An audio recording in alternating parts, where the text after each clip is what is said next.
Hey folks, and welcome to Drinking Alone with Friends, a podcast where three friends drink alone together. My name's Chris. What up? It's Todd. And I'm Obert.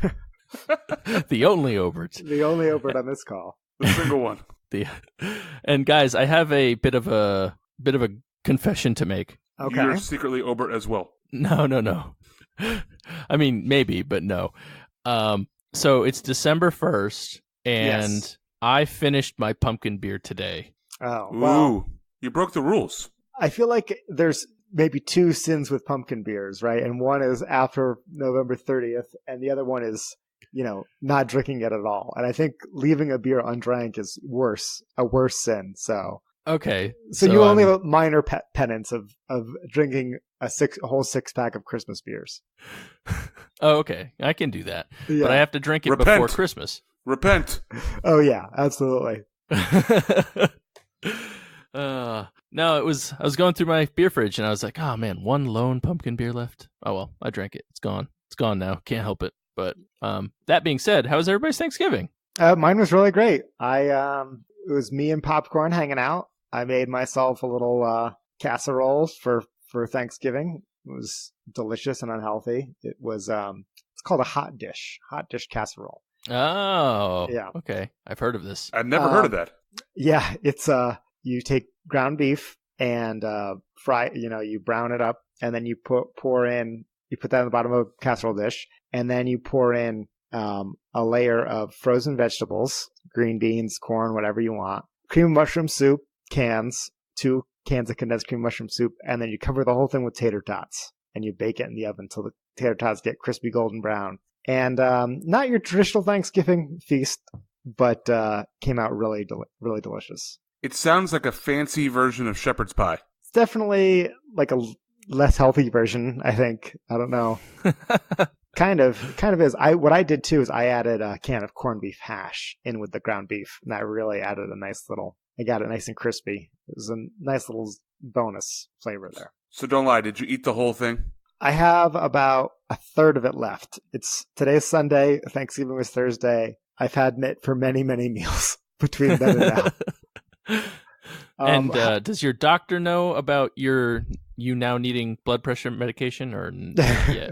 All his arteries are clogged. He's had a heart attack since then. Hey, it's Thanksgiving. You're allowed to eat pig out on Thanksgiving, is what I always say. With no consequences. Exactly. None whatsoever. It doesn't count. You have to tell that to your heart that it doesn't really count.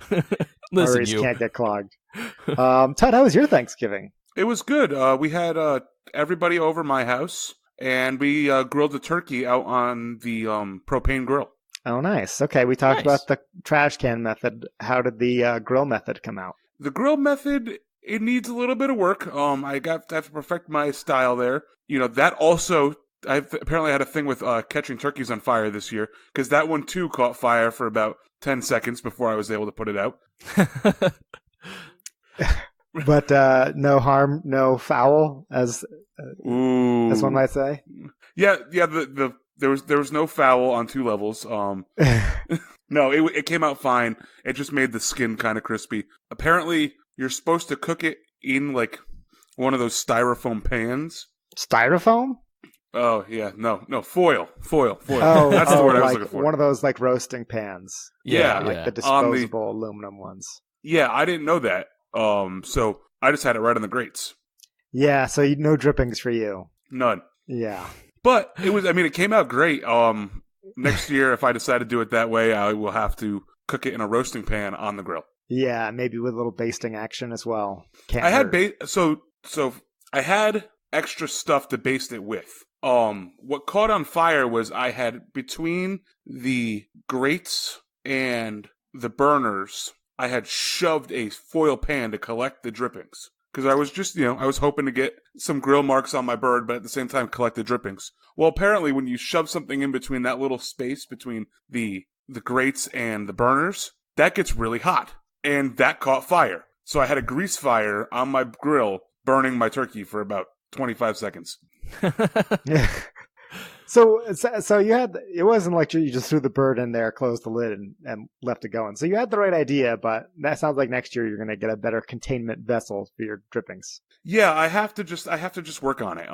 Maybe I'll have to cook a few like full chickens next summer just to just to practice cooking something of that size or similar size, I guess. Yeah, that's the thing with Thanksgiving turkey, right? If it's the only time you make turkey all year long, it's going to take you a few years to get it perfected. So, hey, we still got, it's still turkey season, I think. I mean, between now and Christmas, I think, is when you can have turkeys. You can technically cook a turkey cutoff. You can technically cook a turkey all year round. I can buy them all year round in the supermarket, so there's no reason I can't eat them, January, February, March, April, May, June, July, August, September, October, November, or December. Yeah. But we just said you can't eat it after Christmas. Right. So. Some people make a turkey for Easter, I think. Yeah. I mean, it's definitely a dish that some people do. Yeah. But bottom line, you're going to perfect it for next Thanksgiving. You'll be an old pro. Well, yeah, but I mean, I guess if I can't cook it after Christmas, I've got a lot of turkeys to cook over the next month. I mean, it sounds like you're already almost there. It sounds like all you were missing was the tray. So right. That and apparently you're supposed to lather it in like a bath of butter. Okay, that sounds delicious. Yeah. Well, I mean, when have you ever said no? This dish does not need more butter. I can't think of a time I've ever said that. So maybe bacon. Yeah. Maybe. So, Chris, how was your Thanksgiving? It was good. Very low key, which was nice. We got invited over to our friend's house. So her parents were in, and we just went over, and CJ played with the puppies, and we just kind of pigged out. It was nice. Fun. Didn't have to like make anything or cook anything. So you just showed up empty-handed with a child. I did bring beer and wine. But, okay. Chris is that guest that just shows up. Hey, I'm here. No. It's not like, because Dana Feed made me sure and I my asked, child. hey, do we need to bring anything? And And she my said wife. no. And then a couple days before, I even double checked and was like, hey, is there anything we can bring? She said no. So I was like, okay, all right, that sounds good. And it was really good. It was very good. It was just... I said, that's when you have to show up with like a cheesecake and just be like, hey, I know you said I shouldn't bring anything, but here's this cheesecake and or pie and or cookies. Well, see, the only issue with that is the friend is like a great baker already. She went to school for baking and all that fun stuff, so she already had cheesecake on lock. Even though she did say that my chocolate chip cookies are pretty awesome, but that's a good compliment, I guess. Yeah, I was pretty excited about that. That's when you bring like the ice cream as the supporting dish, they got the pie or the cheesecake, whatever. You sneak in with the hero with the ice cream, the a la mode style. Didn't think about that. Maybe next year. But so I imagine, how was it when you all sat down, and did they like the podcast? Did you convert her parents to new listeners, or?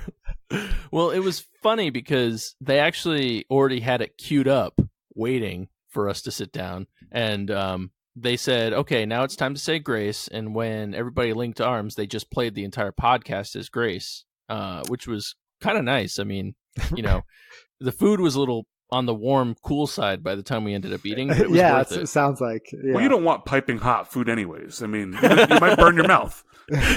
That's true. Chris wants it at shovel temperature. Everybody knows if you have the choice between hot food and warm food, you always pick warm food. Yeah. But it was a lot of fun. Can't wait for Christmas. All right. Yeah.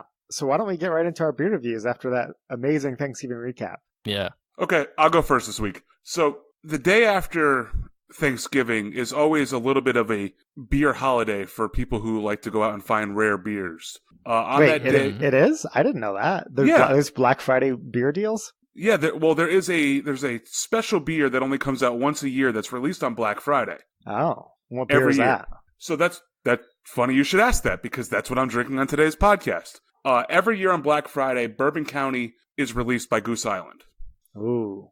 And every year they release a couple different variants that range from just their normal Bourbon County brand stout, Bourbon County coffee stout, Bourbon County vanilla stout, etc., etc., etc. This year they released 7 different varieties to try from, and I was able to locate 4 of them on my early morning jaunt out to the liquor store that Caitlin was oh so happy to stand out in the freezing cold at 7:30 in the morning and wait for Total Wine to open. Wow, I've never heard of anybody waiting for a doorbuster at Total Wine before. That's some serious dedication. Hey, if it makes you feel any better, I was number 26 in line. There were 25 other people in front of me. That's crazy. So, damn. So, all right. So tell us about these 4 variants and what you're bringing today. Yeah, so today I am going to drink one of the variants that I've never had before, and we don't do a lot of this style on the podcast, so I figured that it was a really good addition to our plethora of beer that we've drank on this pod. Today I am drinking the 2019 version of the Bourbon County Stout, the Wheat Wine Ale, aged in Larceny bourbon barrels. So it's a wheat wine, which I'm assuming is kind of like a barley wine. But just with wheat instead of barley. Yeah, but just with wheat instead of barley. Interesting. In my fridge, I also have the coffee version, the brand version, or the brand stout version, and the cherry version, as well as the normal version. Oh, wow. Okay. So, over the next couple weeks or months, I will probably bring all of them on here because I have more than one bottle of each, and I'd like to share my thoughts and opinions with you guys and our loyal listeners. And the rest of them he's sending to his best podcasting friends. Right. For quality control, to make sure that the ratings are in line. Hey, I told you guys to go out and find them. Yeah. Sadly, Goose Island is not delivered to Montana. We don't have Goose Island out here. Wait, really? It's owned by InBev. Yeah, you know what? I might be able to find a few bottles here and there, but there's nowhere near me that would have the Bourbon County bottles. I'm assuming Chris probably could have found a lot of them at the craft beer cellar if he was willing to wake up that early to go there. Yeah. Or stay up that late. Or stay up that late. That's more likely. I'm sure as the father of a toddler, you're used to waking up at all hours of the night at this point. Honestly, not really, but CJ's a really good sleeper, which is nice. We are blessed. So looking at this beer, obviously it's not a stout. It's a wheat wine, barley wine style beer. You guys probably can't see this, but there's a lot of floaties in it, I guess is for lack of a better term. But it is a very amberish color to me. To you guys, it probably looks a little bit more browny, murky, watery. Yeah. So does it have that double-digit ABV that most barley wines have? Yes. So this is 15.3% ABV. Damn. And it says it develops in the bottle for up to 5 years. So I probably shouldn't have cracked this today and, drank it right now. I probably could have aged it for 5 more years. Maybe I'll save my other bottle of this for 5 more years and bring it back out on our, 5.5 year anniversary. But yeah, so 15.3% ABV. It was bottled on September 8th, 2019. So I have till September 8th, 2024 to consume. Okay. Siri, set a reminder. On the nose, it's very boozy. Obviously, at 15.3%, I wasn't expecting it not to be. But most barley wines / I guess wheat wines are very boozy tasting, anyways. Yeah, I'm interested because I like barley wines, big fan. So, that face. That's one. Okay, that was the shock. Here's the adjustment, and now the pleasure. Wow, that is a boozy beer. A lot of dark fruits, so like plums and dates are really what I taste out of that. It's thicker than I thought it was going to be too. Yeah, I was going to say even through the camera, it didn't look super dark. I mean, I could see through it in spots. Right. So yeah, if I hold it up to the screen, I can see your guys' face through it. But it is a thick beer. It definitely coats the mouth and the throat. It kind of tastes like drinking bourbon. Obviously, it's been aged in Larceny bourbon barrels, but it's got a little bit of a burn on the back end. Yeah, definitely. It burns on the way down. It leaves a warm feeling behind. Like I said, a lot of plums, a lot of dates. I think you didn't skip dinner tonight, did you? I did not skip dinner, so that's good. Yeah. Hopefully by the end of the pod, I'm not slurring my words as we're giving our handles and saying goodbye. We're all in for a surprise here. Join us, listeners, on this journey. Oh no, it's good though. It's not barley wines are not really my thing. I'm not really a huge fan of them. But this one's not bad out of the ones that I've had. I'd probably give this under the new Untapped probably a 3.9. So 3.75 is what I would have to rate it because can't go up. No rounding up. Try rounding down only. Yeah, exactly. I mean, okay. I can't rate a 3.9 a 4. That's unfair to the 4. That's very true. Very true. So while Chris is looking up the average ratings here, can you tell us a little bit about what makes these beers special? Are they all aged in bourbon barrels? What's so special about this one-time annual release that Goose Island does? Yeah, sure. Back before Goose Island was bought by InBev, Goose Island was, a very sought after, well thought of independent craft brewery that did a lot of unique stuff. Obviously, their Goose Island IPA was very popular, and they had this beer, their original beer, the Bourbon County Stout, that they brewed and aged in bourbon barrels. They changed up the distillery based on the style of Bourbon County that they're brewing to age the beer in. Oh, so the other bottles you have, those are all aged in different barrels. Correct. Oh, cool. Yeah, so their ultimate like proprietor stout, which I did not find, and their reserve are aged in, I think it's Willet is their big brand this year. The ones I have are Bullet and another one that I'm drawing a blank on right now. Well, we'll hear them when you eventually bring them on. But... Yeah, and so they do these every year, and the one cool thing that happened is somehow the former owner of Goose Island, convinced InBev that he and his business partners, the other brewers that used to own Goose Island, they make all the special releases for Goose Island. So this is not an InBev product per se. This is a product of the original owners of Goose Island. So it's one of the few times that you can still get that guy's beers, besides showing up to, the brewery in Illinois or the brewery in Philadelphia, which I've been to, and it's awesome. Very cool. Nice. Yeah. And so, overall, it's something unique to go out on Black Friday. And, instead of, I do all my shopping online, so it actually gets me out of the house and makes me wake up a little bit early. So I have to go out and get it. They only got, my Total Wine only got 2 cases of all the variants, but they had a whole bunch of the normal stuff. So being that 26 person in line, I was able to get bottles of all the variants that Total Wine had. Nice. So of all the other crazy people that went out this morning to get this beer, what do you think they rated it on Untapped? People tend to love Bourbon County to a fault. I'm going to say they 4.41. Ooh, you shot a little high. 4.16 so far. Ooh, okay. Out of how many check-ins? 3,087. Oh, wow. So it's been a busy morning, I guess. Yeah, sounds like it. I guess it's all weekend, huh? Yeah, it has been all weekend. I was gonna let the facade that we were recording on Friday go, but nope. It's our usual Sunday night time here. Yeah. I will say my one last comment from this year is they released something new called it's a gift box where they have 2017, 2018, and 2019's version of the Bourbon County Brand Stout in the box. I actually did see some pictures of that floating around the Instagram and the Facebook and stuff like that. So being up that early, I bought one.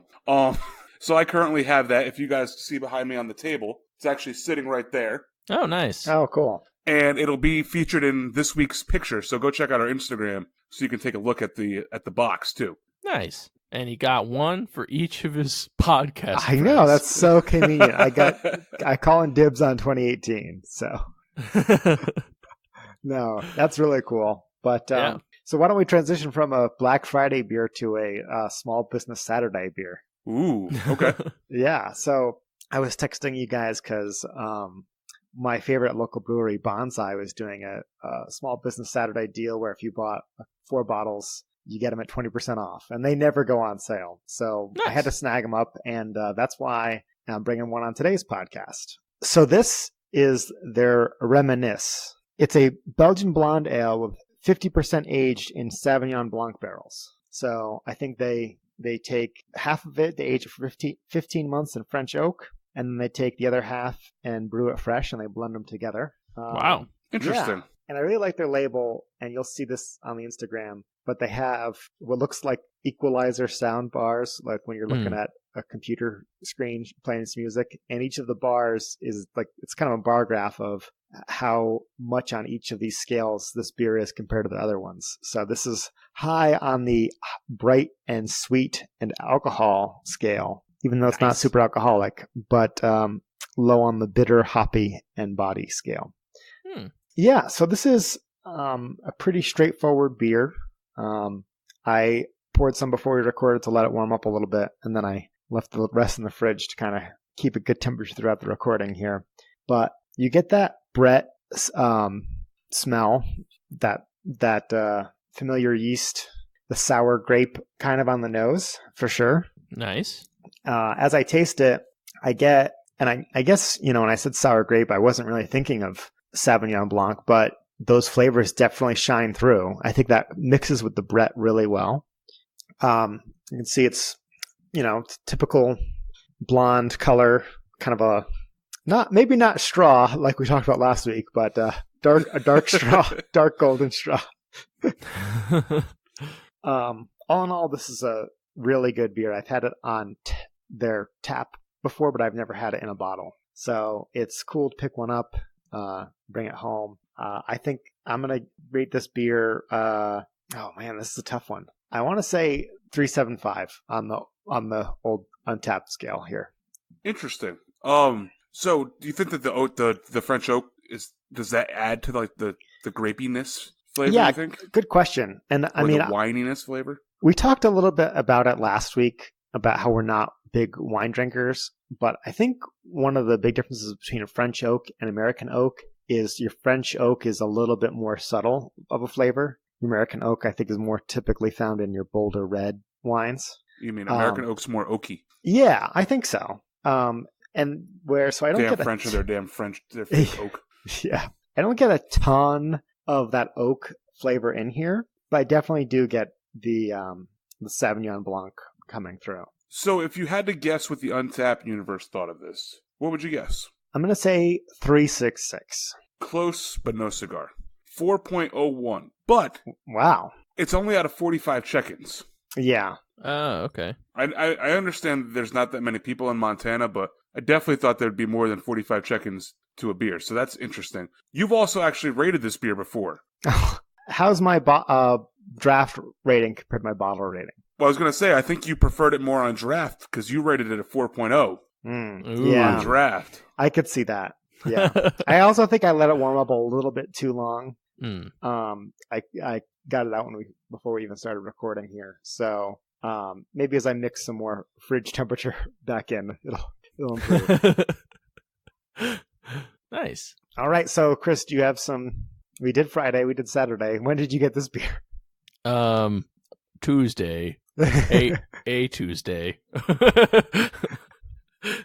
No, I'm not positive when I got this beer. I'm gonna say Tuesday. It was Transport Beer Tuesday. As everybody knows. Yep. So this I actually got from some friends up north. When they were going through Maine, they stopped at this brewery that I'd never heard of, Good Fire Brewing. I was going to say, was it me? No, actually, it wasn't you. I had a lot of friends go to Maine that short period of time. It's a good beer state, not going to lie. It is a good beer state, yeah. Some of my favorite beers. Some would say one of the better states, or if not, in the top 5.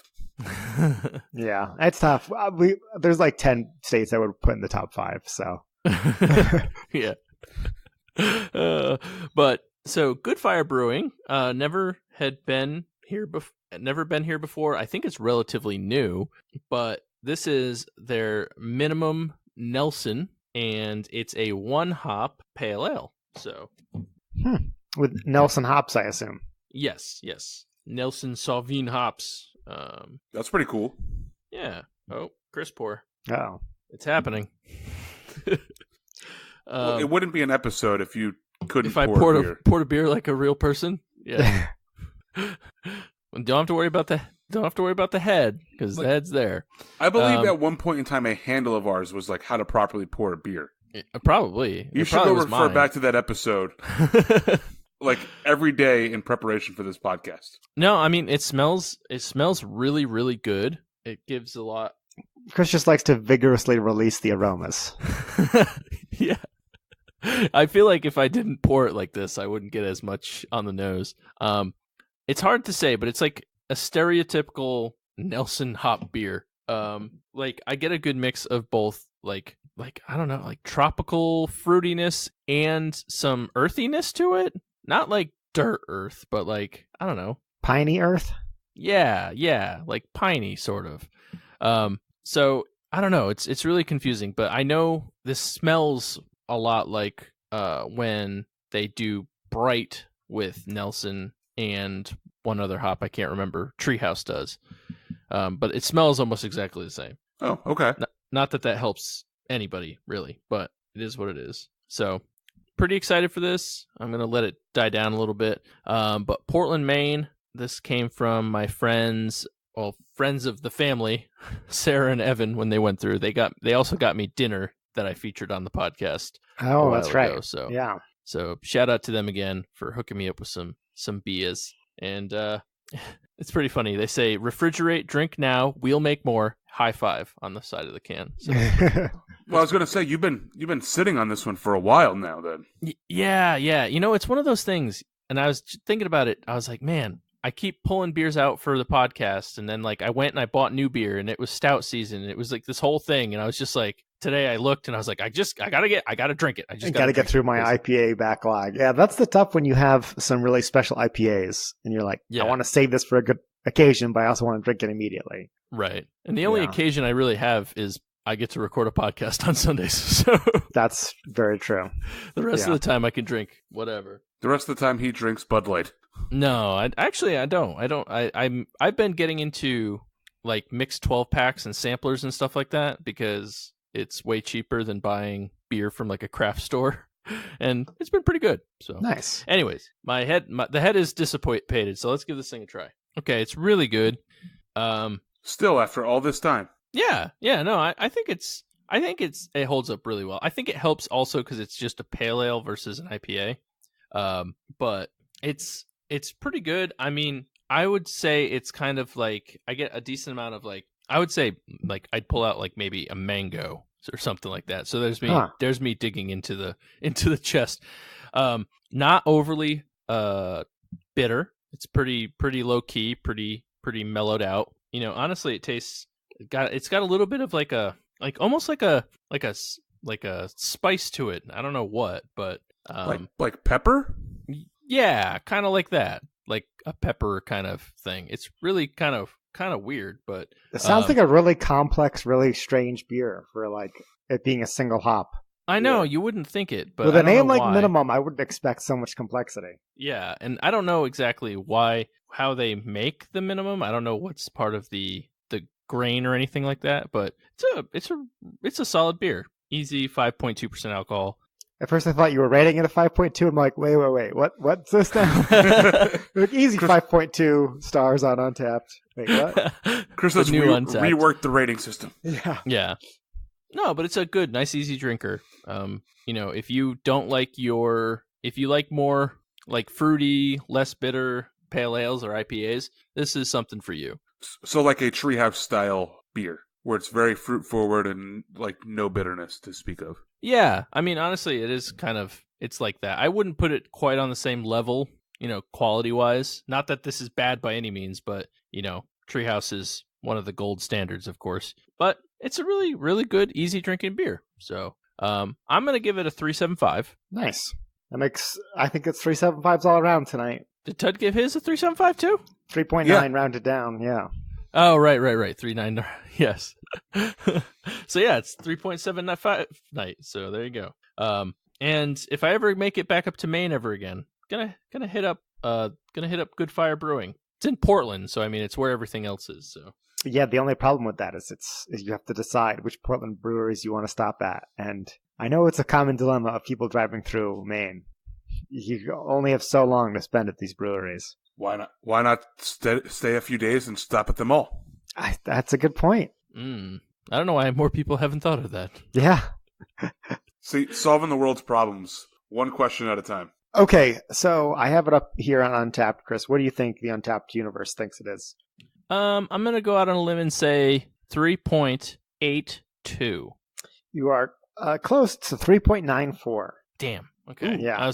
I was right there. I could smell it. More check-ins than mine, but less than Todd's with 248 check-ins. I can't believe my beer that came out 2 days ago has more check-ins than either one of your beers. I know, combined. Right? Well, it is, like you said, it is nationally distributed, and if there's so many people just at your one store waiting to are willing to stand in line and wait for it, I'm not so surprised. Whereas both of ours, I think, are only available at the brewery. Well, I guess. I mean, I would just imagine that they've been out longer than 3 days, and I'm assuming more than 3,000 people have drank either of your beers before. Maybe they don't use Untapped up in Maine. Yeah, I was gonna say you have the Untapped universe of the people who care a lot about beers and are willing to go out and get these special 1-day only releases. So that could be part of it too. So guys, I know way back in our archives, deep in the early episodes, we talked a little bit about bacon and the best way to prepare your bacon and #Team Rock Hard and the Team Flaccid appropriate amount of crispiness to it. Well, I wanted to share this article that I stumbled across this Thanksgiving weekend here. It's from thekitchen.com, spelled without an E in kitchen. And the article is called "We Tried 8 Methods of Cooking Bacon and Found an Absolute Winner." Wait, how did you say the website was spelt? The Kitchen without an E. It's KITCHN. Why is everybody always ripping off Untapped with dropping the E? I think it's just what apps do nowadays and what website. It's just a new thing. But so they did cast iron skillet, non-stick skillet, water in a skillet, baking with a parchment sheet, baking it right on the rack, microwave, air fryer, and sous vide. So they really went through a whole bunch of different methods. I'm going to put the link in the show notes. But before I reveal the winner here, do you guys have like a preferred, like super secret method? How are you guys making your bacon? I bake mine on a cookie sheet. I'm very confused by some of these methods that you mentioned. But I'm going to let Chris go first, then I'll circle back with my confusion. Okay. My go-to is to make the perfect piece of bacon, which we all know is, if you hold it up, it goes up for a little bit, then slightly curls over. So you just take it out of the package and shove it in your mouth. No, not quite. Chris likes his bacon, it would be extremely rare. Yeah. I just go out and I bite the pig. Grab it by the tail. But I always, not always. Generally, we will do them in just a regular non-stick frying pan, something like that. So, on occasion, if we're doing a lot of bacon, we'll bake it. That is not my preferred way because then it comes out too crispy normally for me. So #Team Rock Hard. Yeah. Well, so Todd, circling back, which methods are you questioning here? So, directly on the rack seems worrisome to me. Because I can just imagine it's just a giant mess. And I could see a lot of grease fires, having caught a turkey on fire 2 weekends in a row from grease. I can see a lot of grease fires occurring in your house cooking bacon directly on the rack. Yeah, so let me clarify this one, and then we can go to your next objections here. And this article says that that this was from a tweet by Alton Brown, but how it works is you line a baking sheet with paper towels, and then you put a wire rack over the paper towels, and you put the bacon on that wire rack. Okay. Oh, that's not what I assumed. Yeah. I mean, granted, I was trying to go through the list, and they go into more details further down the article, but yeah, this was how it's not exactly just throwing it right in the oven and closing the door and walking away. Yeah, that seems dangerous. Yeah, don't do that, folks. The other is the sous vide method, and I can just imagine that comes out very flaccid. That's not even like Team like Chris flaccid. That's like rubber, I would imagine. I mean, it's boiling, but it's not boiling. When you cook a steak like that, it's so you get a really nice piece of rare meat. Yeah, well, so this is what they said. They said they ended up with a slice that had a thin, crispy, shellacked-like layer on the outside and a juicy, fatty interior. It was buttery tender and uniformly flat with little shrinkage, is how they described how it came out. So, in other words, it wasn't in the pool. Wasn't in the pool of grease? No, it was a Seinfeld reference. Oh, you said shrinkage. I said it wasn't in the pool. We got there eventually. Yeah, I missed that one at first, but yeah, minimal shrinkage, which they rated each of these on shrinkage factor. So one other thing on here that you mentioned, Ted, recently, one of your handles semi-recently was an air fryer, right? Yes, I know I've cooked bacon in there before, but it's not my go-to method. Okay, so you've done the air fryer method. When like cooking it with like Brussels sprouts, I've never done it with just bacon by Straight itself. up bacon. Yeah. That one did strike me because I used my air fryer for the first time in a long time yesterday. So yeah, that method got a 7 out of 10 here. So they said if you're an air fryer devotee, go for it, was their bottom line. So okay. Yeah. They said the method works well if you only need a few slices of bacon and you don't really care if it curls up or if it sits flat, because you're going to have to fold the bacon to really get it in there. So out of all those methods, what was the worst? So on their rating scale, the worst one was water in skillet. So I guess this is from care of Cooks Illustrated. And basically you just put bacon in a cold skillet with just enough water to cover all the bacon. And then you just cover it, you cook it until the water boils off. And sounds like it wasn't really that good. It was cleanup sucked. They gave that method a 5 out of 10. Yeah. Ooh. Yeah. Yeah, it doesn't even sound good, you know? Like, I don't know, just boiling bacon? I don't know. Yeah, I don't know if I would want to boil bacon. No. Yeah. No, wasn't that good. But drum roll, the best method here was, you'd be happy to find out, baking on parchment paper. Yeah, this is Martha Stewart's technique right here. It's a splatter-free way to get perfectly crispy bacon. You bake it at 400 degrees until it's crispy. It's your liking. And they said the key was to make sure that the parchment paper is big enough so that it covers the whole pan. And then they took the bacon off, threw the parchment paper away, and the pan was perfectly clean. So shiny side up or shiny side down? I think you want shiny side up. I don't use parchment paper that often. But does it have to be wide? Like, so I know it can be longer than the pan because like you just rip the size, but yeah, they want wider too. Yeah, that was kind of what they said, is make sure that it hangs off all of the sides. Okay. Yeah. But they said, that they love that it cooks hands-free with no babysitting, and it works for a few slices or up to 20, and effortless cleanup, pretty slices, and easy control of the crispiness or chewiness of the bacon. So they gave that one, that was the 10 out of 10 on their list here. Well, so that's, look at that, Martha. She knows what she's doing. Apparently, I am not good at bacon. See? And apparently, I'm like the best. I'm the bacon master. Therefore, team rock hard. Yeah. Even my method only got a 6. The nonstick skillet. Yeah. Right. Yeah, they were big fans of cast iron skillet for sure. Mm. If I had one, I probably would use it, but fortunately, I don't. Same here. But wait. Neither one of you have a cast iron skillet? I had one, but it got rusty, and I tried to reseason it, and it just never really stuck. And there's been many times I've thought about getting another one, but I just did never think about it at the time when I'm in the store to get one. Yeah, no, I don't have one either. I know my dad's got like 1 million, but that doesn't help me 1,100 miles away.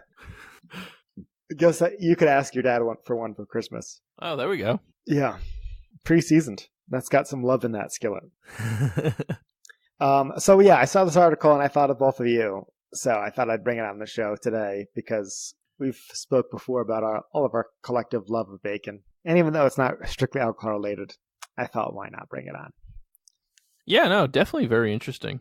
I would have never thought of some of these ways. Like, I don't know if I ever would have used an air fryer for bacon. Just don't know if it would have happened. Yeah. I'm going to try it now, for sure. Like, just try the whole pieces just to see how it comes out. But I'm also going to try this parchment thing, too. Yeah, that seems like the trick. Seems like that's the way, because you don't have to even wash the pan. And that's really what it's all about, if you ask me. I mean, I've done it on aluminum foil before, where the aluminum foil covers the whole pan, and then you don't have to wash the pan either. Oh, we definitely use parchment paper. Yeah, I don't know. That's how Dana makes bacon, like, I don't know, most of the time. She's already on the perfect method then. Her and Martha. Is, yeah. She is. And I don't know what the advantages or disadvantages of parchment over aluminum foil are, but if you do know, write in. It wasn't on the list. Yeah. Bacon people at this website, write in. Well, I'm assuming that given the parchment paper, they bill it as splatter free. So I'm assuming with aluminum foil there'd be splatter. Maybe Because we do get splatter when we pools. cook our bacon. It's splatter full. Yeah. Yeah, extra splatter. So did you guys hear some of the big news within the beer industry over the past 2 weeks? I don't think I did. What's this? We got nominated as Best Beer Podcast of all time. Oh, Well, that already happened after episode 1. Really? They Yeah. listen to episode 1? Of course they did. They knew it was audio gold. They knew there was potential. Put it that way. So New Belgium, which is a Colorado-based craft brewing company, announced on November 19th, 2019, that it was planning to sell itself to Lion Little World Beverages, a global beer division of the Kiernan Group, which is a massive private equity company. Oh, yeah. I've never even heard of Interesting. them before. That's weird. Lion Little World Beverages. Lion Little World Beverages. They're Australian, so I don't know why Oh, they okay. So decided to maybe put that's why I hadn't heard of them. little in front of lion, but it's a weird name. I think that's how it translates to English from Australian. Right. Yeah, because everything is reversed down there. So, Yeah. Gotcha. Yeah. Good day, mate. So really, it's Beverages World Little Lion. That would be a better name. I think it would too. Yeah. So yeah, New Belgium, they make the Fat Tire. They make a few other good ones. They do Voodoo Ranger, which you had the pumpkin on a couple weeks ago. It was really good. Yeah, Um, and it's They're it's definitely ma- one of the bigger craft breweries out there. Oh, yeah. They're huge. Yeah, they're massive. They've got a place in Colorado and a place in Asheville. Yeah. Actually, I've been to the one in Asheville. It's pretty nice. yeah. It's very big, very large. So Ober, in fact, they are the fourth largest craft brewer in the world. Wow. Wow. I mean, yeah. I guess they're not. Well, I guess they'd still technically, because they weren't bought by a big corporation, so I guess they're still technically a craft brewer, right? Well, I think that they're no longer going to be an independent craft brewer. You know that little like black and white label you see on craft beers sometimes? Yeah, the With like independent. the upside down, yeah. the upside down bottle. Yeah. In fact, this article that I'm reading says, if approved, the sale would remove New Belgium's craft brewer status as defined by the Brewers Association. Okay.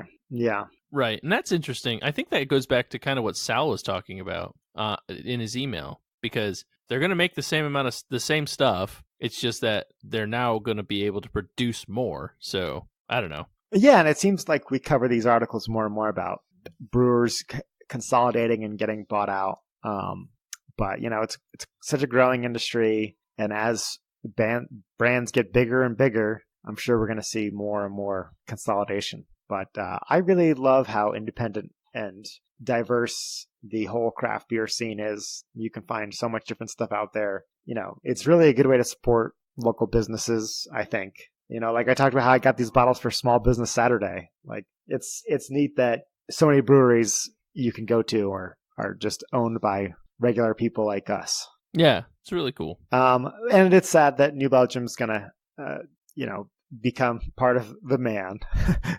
But I'm sure that the employees are going to be pretty well compensated and are pretty happy about it. So Yeah, so before the sale, and I guess the sale hasn't completed yet, there's 300 employees that work for New Belgium, and it's an ESOP, which basically means it's employee owned. So it's like a co-op, basically. Yeah, so all the employees will be getting a payout due to this sale of a significant amount of money. I mean, this says more than 300 employees are receiving over $100,000 of retirement money, with some receiving significantly greater amounts. This article also talks about the fact that Lion Little World Beverages is a global beverage division of Australian brewer Lion. So it's really Lion. It really should be Lion Dash Little World Beverages. Notable brands that Lion Little owns are Little Creatures and New Zealand brand Steinlager. Oh, okay. So it's just a combination of Little Creatures and Lion. So that's where they get Lion Little. I understand now. We got there. We figured it out. We did. Yeah. All right. So with that, it's time to end the show, as we always do, with our 3 handles on our Frosty Mug of Wisdom. We offer you life advice, recipe, Thanksgiving themed stuff. Black Friday deals too late. Who knows what we got this week? The most wisdomy of wisdoms. The wisdomy wisdom of our mug of wisdom. All right, I'll start this week. I know that this has kind of been a running theme I've been doing lately, and I think it's been part of the show a little bit more, but I don't know about you guys, but as the months get colder, I seem to cook more and more. So I'm bringing yet another recipe on the podcast. That actually would be 2 for today if you include the hot dish. But this is a soup. I'm not really a big soup person, but this was a pretty tasty soup that I made this weekend called a creamy tortellini soup.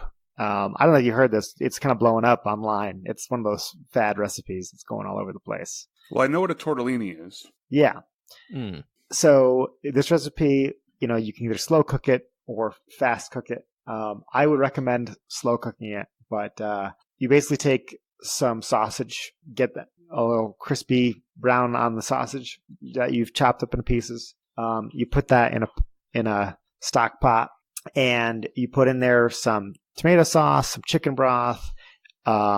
You put in some onions, some garlic, cook it up for a little bit, and then a few minutes before you serve it, you use that store-bought tortellini, the fresh stuff, like you see in the fresh pasta section sometimes. Okay. You know what I'm talking about? Yeah. Throw that in just for a couple minutes, throw in some kale, cook it up, add a little bit of cream, and not going to lie, it came out really good.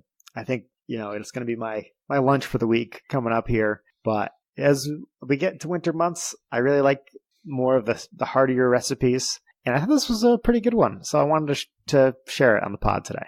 Awesome. Nice. Sounds good. Yeah. And like I said, again, link in the show notes as we always do for our handles. But with that, I'm going to hand it off to Tud. Tud, take it away. Sure. So my handle this week, I don't know if you guys actually know this. I just learned about this.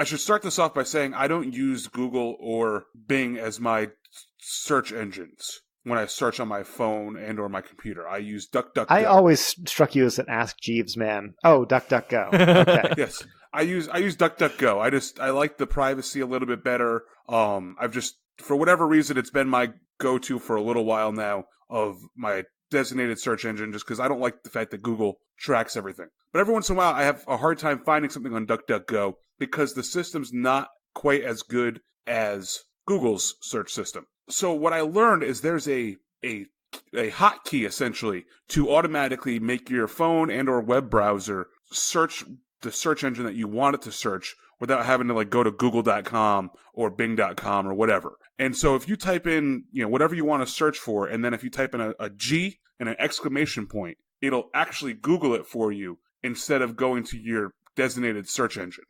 Same thing if you use an exclamation point and a B, and if you want to search for something on Amazon, you can type in what you're looking for and put an A and an exclamation point, and it will search Amazon as well.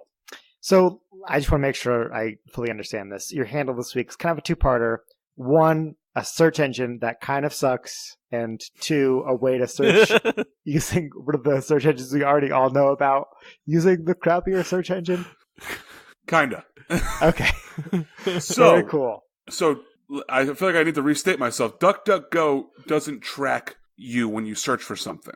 Okay. So they don't save your information. They don't save your IP address. They don't save any of that. That stuff that Google uses to monetize people who use their service, DuckDuckGo doesn't do. So in other words, you can get all of the benefits of Google without all of the weird, gross tracking by typing exclamation point G and using DuckDuckGo as your search engine. Correct. Well, so if you go to a blank tab on your phone or computer and type in New Belgium, for example, and if you're using DuckDuckGo as your normal browser, you enter, it brings up the DuckDuckGo page. If you want to populate it with Google instead, you would type in New Belgium exclamation point G, and it would bring you to the Google search of it. So it's helpful if you're trying to find something that Google can easily populate, like a direction to somewhere or something like that. Something that Google just does naturally, that a website that doesn't track you wouldn't be able to help you with as easily, if that makes sense. So if you're trying to find where to go for breakfast,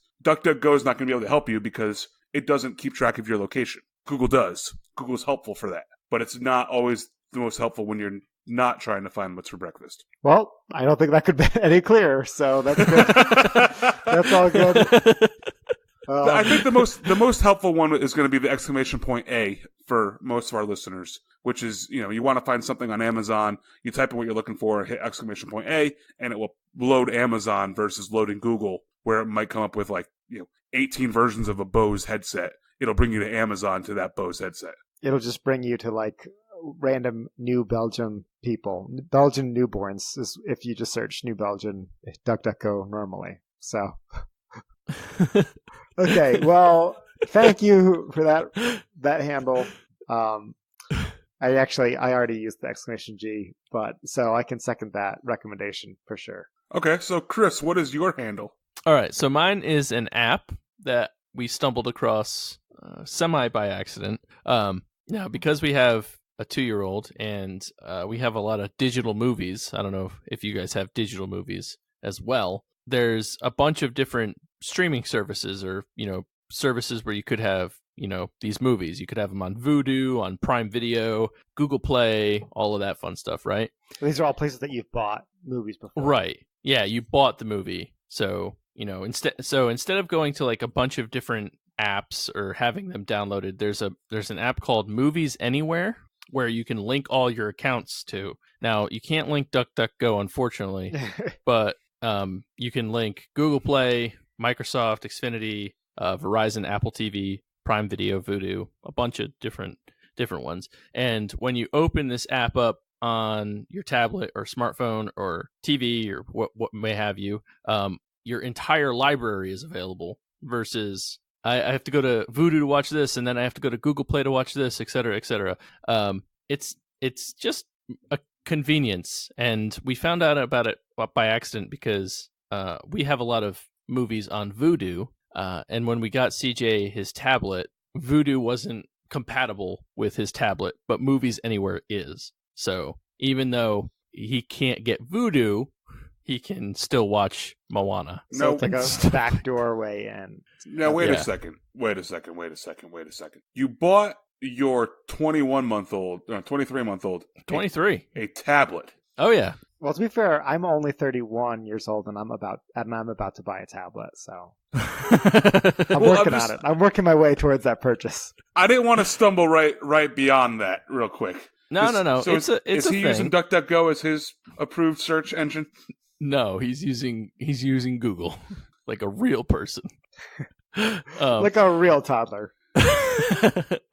No, it's unbelievable though because he uses it primarily for YouTube. We bought it so if we're out in public and he's starting to break down or whatever, we can put on. He loves these YouTube videos like nursery rhymes and things like that.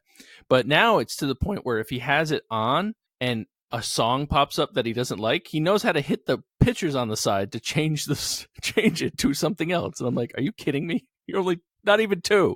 So this week he's doing that. Next week he's building like Excel spreadsheets with pivot tables. He probably will. I don't even really know how to make pivot tables. But yeah. So anyways, Movies Anywhere. It's more of a convenience more than anything else, but definitely worth it. Okay. Well, there we go. That's our 3 handles this week. A recipe, a shittier search engine, and a way to watch movies you own on a different app. Hope you enjoy them, folks. We're knocking it out of the park. Wait, so with this Premium Movies Anywhere, content. can you link Netflix too so you can watch stuff that's on Netflix? No. Or Disney Plus? It's only stuff that you own. Okay. Own. Well, I own my Netflix subscription. So, but like you said, Amazon, right? You can buy videos on Amazon, but the free movies on Amazon aren't in there. I don't believe so. That I haven't tried we'll have that to yet. Get CJ on the pod. We gotta ask him. Go wake him up. Tech whiz. So, yeah. So with that, we'd like to thank the breweries for providing today's beer. I'm going to go first and thank Goose Island for their Bourbon County brand stout, but instead of their normal stout, it's the wheat wine ale aged in Larceny bourbon barrels. 2019 edition. I'd like to thank Good Fire Brewing Company for their Nelson Minimum Pale Ale. And I want to thank Bonsai Brewing Project for the Reminisce. Please make sure you're following us on social media at DAWF Podcast. That's all social media. That's Instagram, Facebook, Twitter, and Untapped. Go to it through DuckDuckGo or Google or Bing or whatever you use for your search engine. Also, follow the email at dawf@gmail.com. Apparently, you can't get away from Gmail if you use DuckDuckGo, so that's an interesting one that I have to think about. Make sure you're going on to Patreon and subscribing, a bunch of different tiers for people who want to listen. It's as little as $1 or as much as, $13 trillion a month, depending on whatever you want to give us. You can get some extra content there. So with that, my name is Ted. My name's Chris. And I'm Obert. And remember, if you're drinking alone, do it with friends. I really have to get you guys to use DuckDuckGo. You don't want the government. I told you I already do. I already use the exclamation point feature. I don't know if I would have ever made it a handle, so I'm glad that you showed me the way how to do the things to get